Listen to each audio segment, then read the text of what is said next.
If you're aiming for a £1,250,000 pension pot because you've heard that's the sweet spot for tax efficiency in the United Kingdom, the number you're chasing is already 3 years out of date.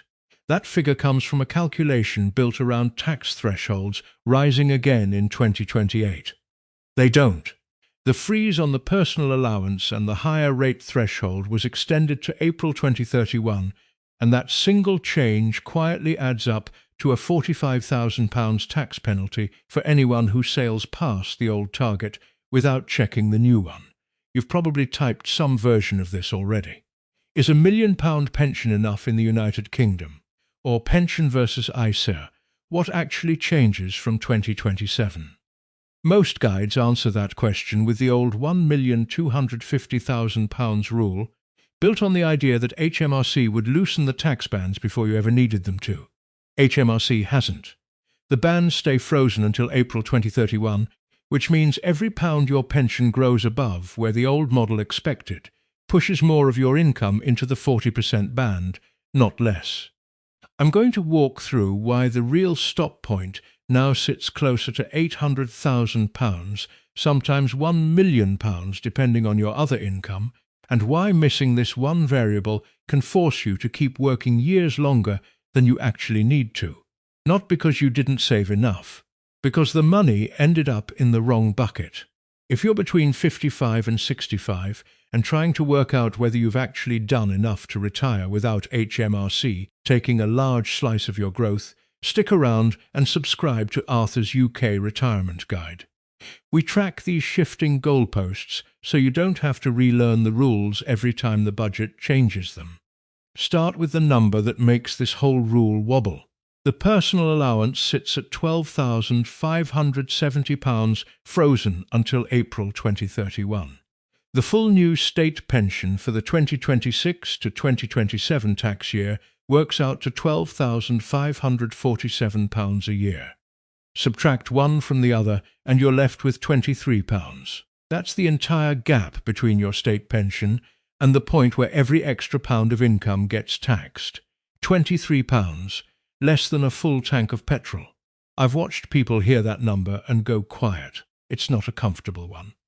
Most retirement planning assumes there's room to breathe between your state pension and the tax line, a cushion to draw a little extra from a private pension without tipping into tax.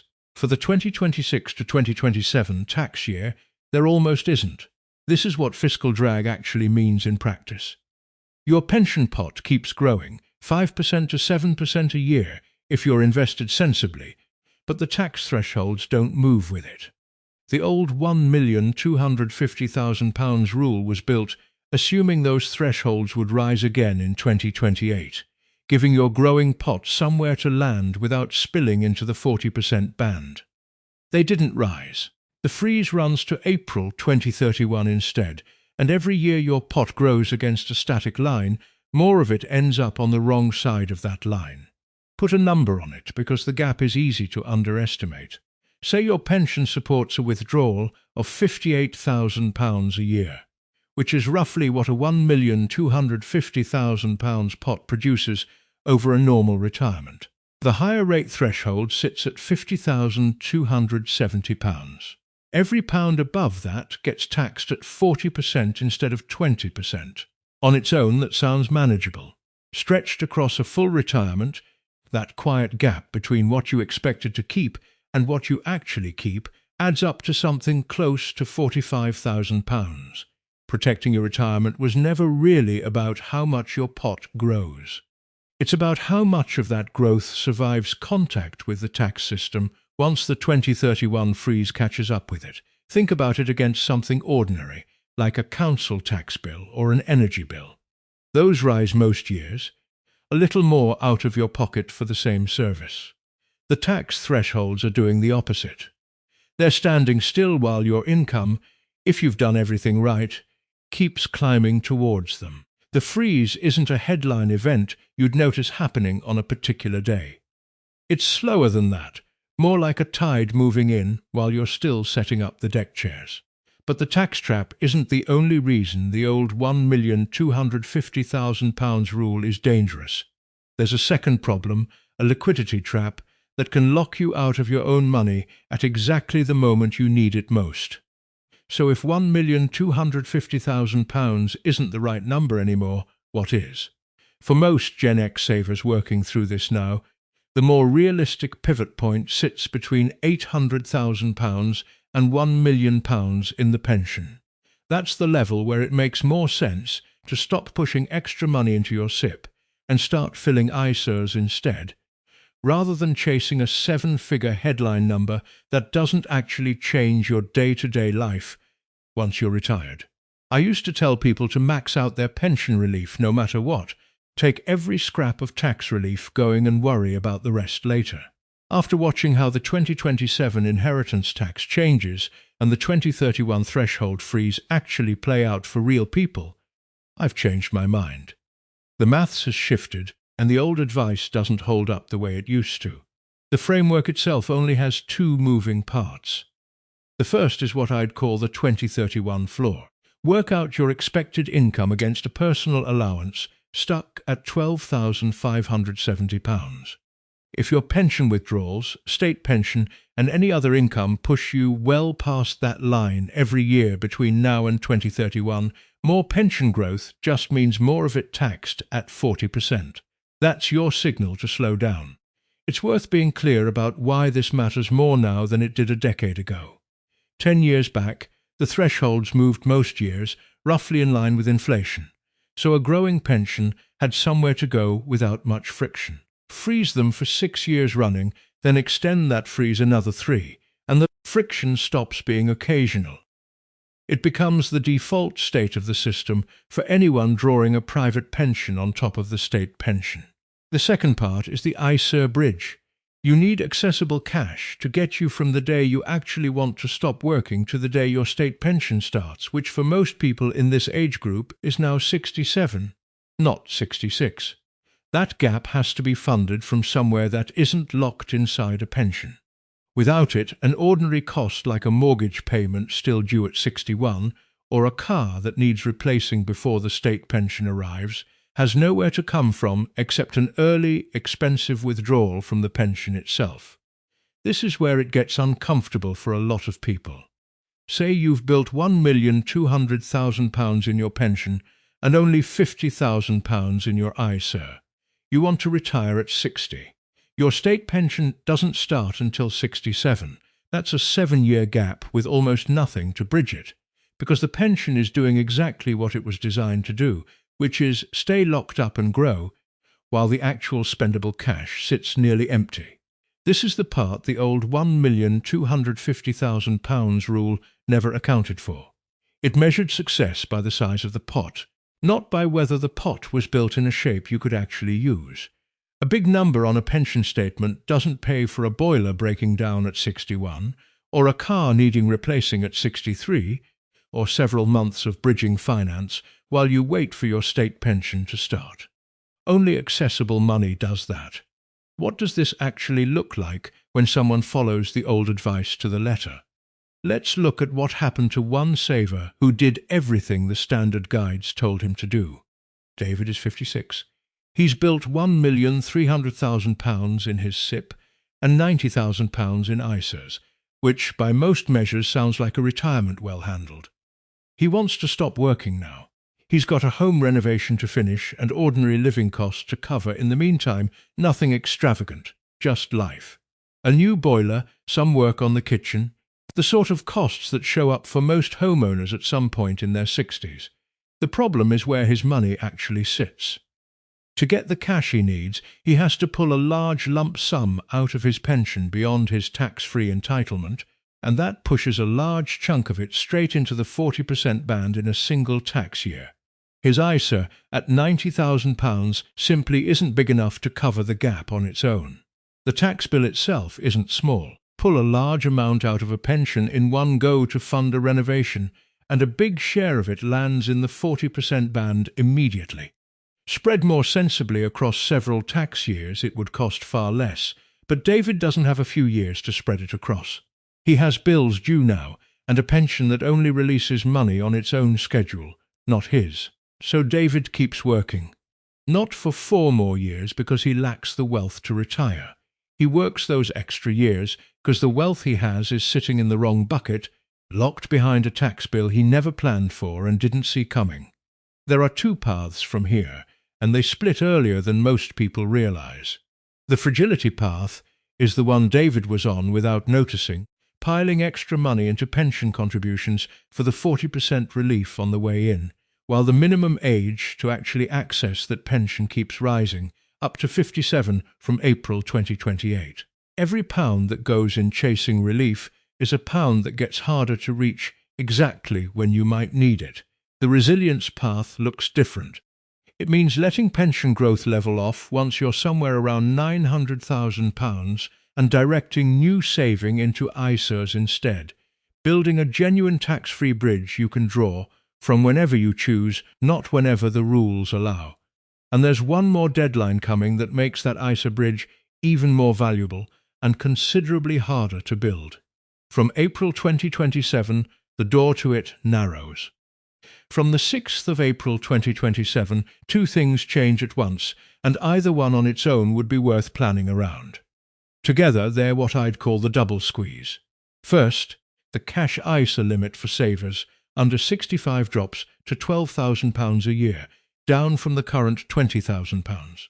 Second, unused pensions start counting towards inheritance tax for the first time. Money that used to pass to your family outside your estate now sits inside it, taxed the same way as a house or a share portfolio would be. Go back to David for a moment and imagine a different ending. Say he never adjusted course, kept building his pension past £1,250,000 and passed away at 70, with most of that pot still untouched. His family now faces a 40% inheritance tax bill on that money, on top of whatever income tax applies when it's eventually drawn out. A pot that looked like security while he was alive turns into a tax bill the moment he isn't. Compare that with someone who started shifting surplus pension growth into ISAs and general investment accounts earlier, while they still had years to use gifting rules and move money gradually outside their estate. Same starting wealth, a very different outcome for the people left behind. Gifting rules give you room to move if you start early enough. Give money away more than 7 years before you die, and it typically falls outside your estate altogether. Pensions don't offer that same runway once they're swept into inheritance tax from April 2027. The earlier the surplus moves out of the pension, the more of that 7-year clock you actually get to use. This is exactly why the £800,000 pivot matters before April 2027 arrives, not after it. Someone using it starts redirecting money into ISAs, while the allowance still sits at £20,000, rather than waiting until the cash ISA door narrows to £12,000 and trying to catch up in a hurry. So how do you actually work out your own stop point without needing an accounting qualification or an afternoon with a spreadsheet to do it? 3 steps, and you can do all of them with a pension statement and a calculator. Step 1. Check where you actually stand. If you're around 55 and sitting on £750,000 or more, run it forward at a steady 5% growth and see where that puts you by 67. For a lot of people, that number lands well past £1 million, which means the pivot point isn't a distant concern, it's already relevant. Step 2, and this is the simplest rule in the whole framework. For every £100,000 sitting in your pension, aim to have £10,000 in an ISA. It won't feel proportionate at first. Your ISA balance will look small next to the pension for years, but it's that accessible slice that ends up doing the heavy lifting when you actually need cash on your own terms. Step 3. Use the £20,000 ISA allowance while it's still fully available, before the 6th of April 2027 cash ISA restriction narrows what under 65s can put away. Once that changes, rebuilding an ISA bridge from £12,000 a year takes noticeably longer. That shape makes a real difference in retirement income. Someone drawing entirely from a £1,200,000 pension has to take every pound through PAYE, pushing a meaningful slice into the 40% band most years. Someone with £900,000 in the pension and £300,000 in ISAs can top up their spending from the ISA in the years their income runs close to the threshold, staying inside the 20% band on purpose instead of by accident. That's the difference between handing HMRC an extra slice every single year and keeping it, without doing anything more complicated than choosing which account the money comes out of. You might already feel a bit of resistance to this. Slowing down pension contributions can feel like walking away from free money. That reaction is worth taking seriously, not brushing past. There's a reason stopping pension contributions feels uncomfortable, even once the maths is sitting right in front of you. We're wired to hate losing something we already had, and 40% tax relief on the way in feels exactly like that.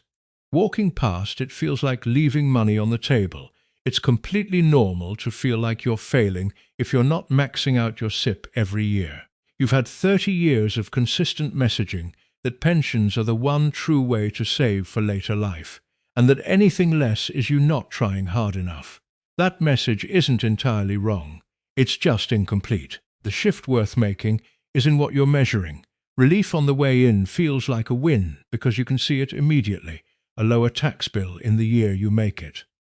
Flexibility on the way out is quieter, harder to picture until you're actually standing at the point where you need it. Tax relief, looked at plainly, is closer to a loan from HMRC. Generous while it lasts, but they do eventually want some of it back, with the 2031 freeze and the 2027 inheritance tax changes both making the terms of that loan a little less friendly than they used to be. I remember the first year I didn't max out my own pension contributions. It felt like breaking a rule I'd followed for decades. Then I looked at my ISA balance a few months later and realized what I actually had was walk-away money, cash I could reach without asking anyone's permission first. The £1,250,000 rule isn't wrong because someone made it up. It's wrong because it was built on tax thresholds that were supposed to rise in 2028 and instead stayed frozen until April 2031. Correct that one assumption and the real pivot point moves down to somewhere between £800,000 and £1 million paired with an ISA bridge big enough to actually use. Retirement was never meant to be a maths competition. It's about having genuine choices for how you spend your time, without HMRC or a locked pension deciding that for you. If this helped you rethink your plan for 2027 and beyond, stay subscribed to Arthur's UK Retirement Guide. We'll keep tracking every change HMRC and the Treasury make between now and 2031, so your number stays accurate instead of 3 years out of date.